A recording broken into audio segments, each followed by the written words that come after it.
What's up, guys? During the Brian Norman Devin Haney fight that just happened, I noticed a few things that Devin Haney was doing.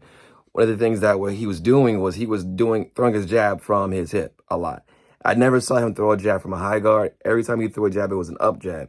Now, that might have been on purpose. Maybe he thought that Brian Norman doesn't see those coming and they studied that and that's what they were going to do. But absolutely every time Devin Haney threw a jab, like most of the time, not saying every time, but most of the time he threw that jab, that was the positioning of his arm. Literally was on his hip, and it was coming as an up jab. Even when he threw some of his hooks, it was still coming off the bottom of his hip. It could have just been done just to get some secrecy from it when he was throwing a punch. So Brian Norman didn't see it. Obviously, too, Brian Norman didn't move very much. His head was like in one spot a lot. That is an issue that he needs to fix. But at the same time, it's like somebody with Devin Haney's jab speed and jab, style. You got to move. You can't go right into Devin Haney. At the same time, one thing that looked really interesting about Devin Haney was his back right foot. If you would look at it in different parts of the fight, which I'll try to find, his back right foot was switched from this position here, right, to where he would actually turn and his heel would actually be like this. He would just be sitting there with his foot cocked, with his hip turned and his foot cocked. So he was looking the whole time for that lead hook. He was looking to bend down. He was looking to bend down and then just rotate into it. He was already loading it up. Brian Norman was walking into it because he was just coming straight forward. Let me see if I can find another spot in the fight. Another thing I want to give credit to Devin Haney on as an adjustment and growth in his career is that you see this arm right here, this hand right here? He did a much better job of keeping that up when he was throwing his jabs. So usually in the past, he'll kind of do that extension where the hand will come down and it'll leave him exposed, kind of like in the Ryan Garcia fight and things like that. But he's done a good job of making some adjustments. I'm wondering if he even took some stuff from Ryan that Ryan did to him in the fight, because that left hook was looking very sharp. It looked very good, very quick and very strong. Let's see. And again, you can see that arm is right there. It's low, up jab. That's what you're going to see. If you go back and look at the fight, it's up jabs. So if I'm Brian Norman, what I want to do is if I see him loading up that lead jab like that, or lead hook, because he could throw that lead hook too, depending on his foot. Now, if his foot was the tell, remember, if his feet were conventional stance, then you knew he was going to throw that jab with his arm down. But as soon as he put his foot on those toes, his rear foot on those toes, that's where he was loading up for that lead hook, because he was anticipating countering Brian Norman coming straight in, because Brian Norman just kept coming straight in. Now, one thing that's interesting about this, if I play it, watch this. Getting ready. Waiting for the counter. Waiting for him to come in. It's always coming from the bottom. Devin Haney wasn't really creating any traffic when it came to Brian Norman in front of him. It was almost as if the strategy was to allow Brian Norman to come in, because if he let him come in, he was going to counter him, because he knew what he was coming in with. And he did a really good job this fight. Like, technically, Devin Haney looked great. Brian Norman, when he got rocked in the second round, it kind of seemed like it threw him off, and it took him a few rounds to really kind of get his awareness back and his sense of what he was trying to do back. But at the same time, the strategy didn't look great for somebody like Devin Haney, who's really good at backing up and fighting out of the guard. It kind of sucks. But let me take away a few things from this fight. So one thing I want to focus on when it comes to my training is I don't want to do what Brian Norman Jr. did, which is something that a lot of people do when they first start boxing. Is Brian Norman Jr. was, for one, coming straight in. He wasn't setting anything up. He was throwing a lot of leaping lead hooks without a setup. That was crazy. A lot of leaping lead hooks without a setup is not good. But at the same time, too, he was coming straight in. No real creativity, no shifting, no feinting to sidestep off of and come in on Devin Haney, who's a very athletic fighter. And he was just getting ate up all fight long, because Devin Haney's jab is lethal. And his left hook was looking amazing that night. But his head wasn't moving. His whole upper body was extremely stiff. Now, I got a big, stiff upper body too. And one thing that you got to focus on is just getting that movement. Move this head here. Even with this, like, move this a little bit. Give the target some inconsistency, because that should help you at least temporarily stop the momentum of your opponent. But if your opponent, especially somebody like Devin Haney with that jab, he's going to tag him every time. And Brian Norman wasn't looking for that jab. And so maybe the up jab was the perfect jab. Obviously, it seemed like it was, because Brian Norman Jr. was getting hit with that. And Devin Haney didn't even throw it as much as he could have. That's the craziest part. Devin Haney kind of like backed off mid-fight, later on in the fight with the jab. Right, Devin Haney could have really hurt that man with that jab. That jab was looking crispy. It was looking crispy. And it was looking really strong. He looks great at 147. But yeah, so I'm going to practice that right now. I'm going to practice throwing my jab, setting things up, coming in off of at least a step. I don't want to go straight line. I want to come in off of a step angle and try to get in there. Definitely don't want to throw any crazy leaping leg hooks, but also too feint. So if I were to give Brian Norman any feedback, which he wouldn't listen to me anyway because he's a professional boxer and he should listen to me. But here's my critique of it. Definitely coming in too straight. Didn't keep his guard tight enough after that lead hook hit him, right? Because that was the game plan from Devin, is that lead hook here. I think if you stop Devin's lead hand, I think you can get him, right?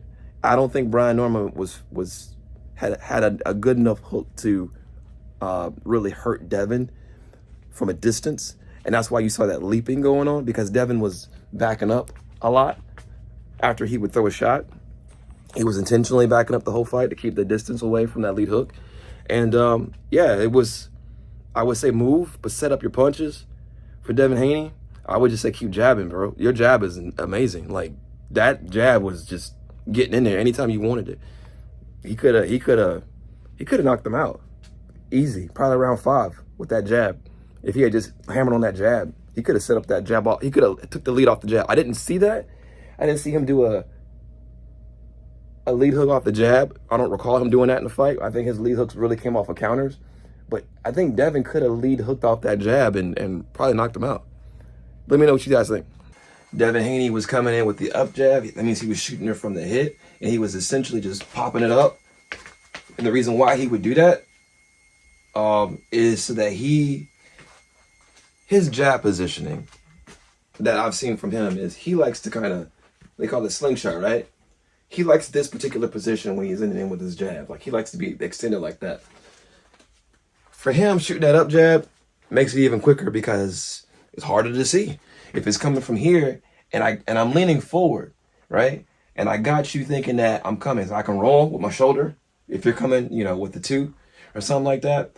And he still got his hand up. He can still guard off of your lead hand if he needs to, right? But he's looking to step back and counter up. So that's what Devin Haney's trying to do. Or if he wants to attack, he can sneak in and just straight up just jab you in there like that. All right, that's that. Whatever. His tail that I saw, and obviously, we're looking at TV broadcast. His tail was when he was doing this. His right foot was literally bent like this. He was doing this. That means he was getting ready for a counter. He was loading something up. What he was loading was that lead hook. Now, he was loading his lead hook, right? And he would keep it, he would still keep his arm here, right? So it's either coming, the punch is either coming this way, which for his jab, that's not a good base for your jab to come off of a foot that's turned like this, right? Or he's literally he's squared up, loaded like this. And as soon as Brian Norman comes in with his lead, Devin Haney's he's looking to do that. He's looking to, I got myself off balance. He's literally looking to counter that. That's what that is. Or bend and then jump into it. One of the two. That's what he was looking for. And that's why he got him dazed on the second round with that. Because he actually switched. He switched. He was here. And then when he dipped, he went into a slight high guard just so he can turn that over and hook him. That's what he did. And obviously stepped out with the lead hook, hit him with the right. And that was the punch that really, really hurt him, was that right hook, looking like a cross, but it was more like a hook cross. It was an in-between punch. Great movement, right? Brian Norman Jr.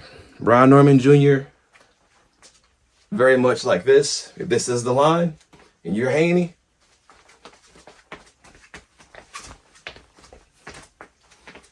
his head was in the middle.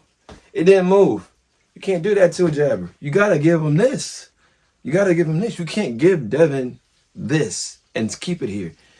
Devin could have destroyed that man with that jab if he really wanted to. So that's why everybody's saying Devin he laid off, because and it looked like he was more so fighting for the long-term win, he could have stayed safe and got him with that jab if he really wanted to. He just didn't jab as much as he wanted to for whatever reason. He looked like he could have, but he just didn't do it. He didn't need to hit him with the lead too many more times after that.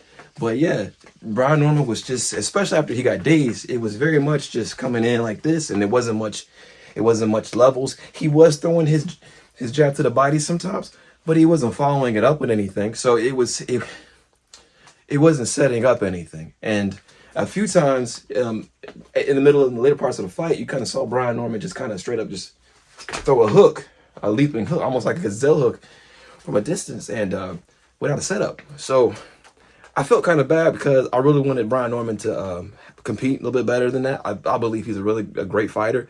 But clearly Devin Haney is another level above, which is he should be, considering his career. But I'm going to practice moving my head off the line when I'm doing my jabs and setting up. Also, too, Brian Norman came in on a straight line. So from a style standpoint, stylistically, that was a perfect style for Devin Haney. Somebody comes forward in a straight line and doesn't really give you much to worry about from a defensive standpoint because he's going to basically be there to get hit. That's basically what it was. So let's get to it on the bag, right? All right, so like I said, if my opponent's right here, right, let's just use this shoe for an example. Like I said, it's another great thing to use. You can use a shoe, put the shoe here, as if somebody's standing right here. That way I know how to practice it. So we'll work off of that. All right. So if I come in a straight line, I'm coming here, right? Boom, that's my jab, right? Now, I want to work on jabbing off.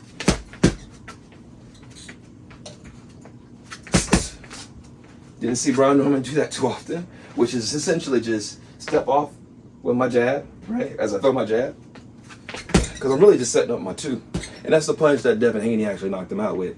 It wasn't an overhand, it was more of a hook style, so it was more like this. Actually, you know what? It was a hook. It was a hook. He hooked him. He hooked him. He step hooked him to keep his head there. Set his head right up.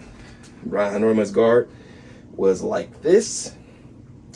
And when that hook came, boom, line him right up, right here. Actually, right here for that right that came across. Hell of a momentum punch.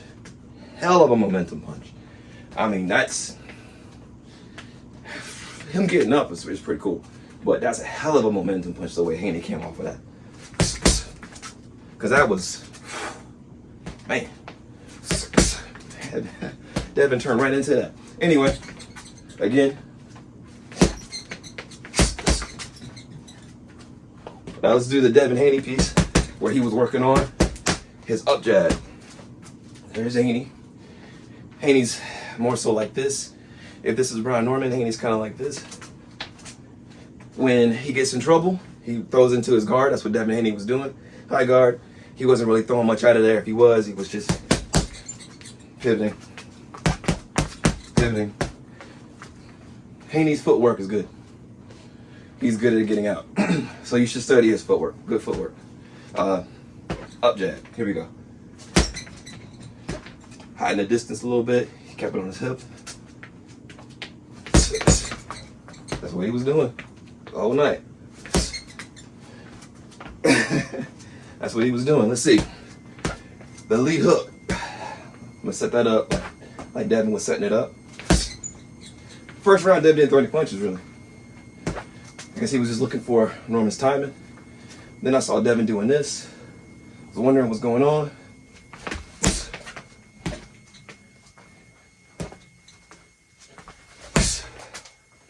Literally, he would sit there and hold it.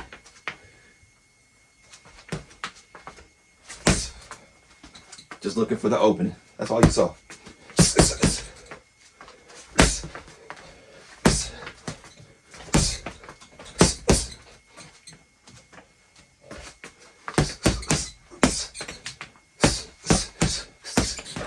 One area I do think that Brian Norman Jr. could have probably taken advantage of, it was the inside. I didn't see, he was clinching a lot. I think he was pushing, and he had the energy to really push, put the punches together on the inside. I think there was opportunity there. Basic stuff. Uppercut, hooks, you know, a lot of guard manipulation like Benavidez did the other night as well. So that's another thing. Could have opened it up for Brian Norman. Slow down the fight a little bit. If you take the range off of Devin Haney, I think you got a much better shot of beating Devin Haney if you can get in close and take the range off of him. But I don't think anybody's gonna. I don't think many people, except for like Ryan Garcia, people who have elite speed, are really gonna touch Devin on the outside. He's too good on the outside. He's that guy you got to get in, but he's gonna be doing this the whole time though. He's gonna be pivoting. He's gonna be getting out. He's not gonna sit there. So, great fight.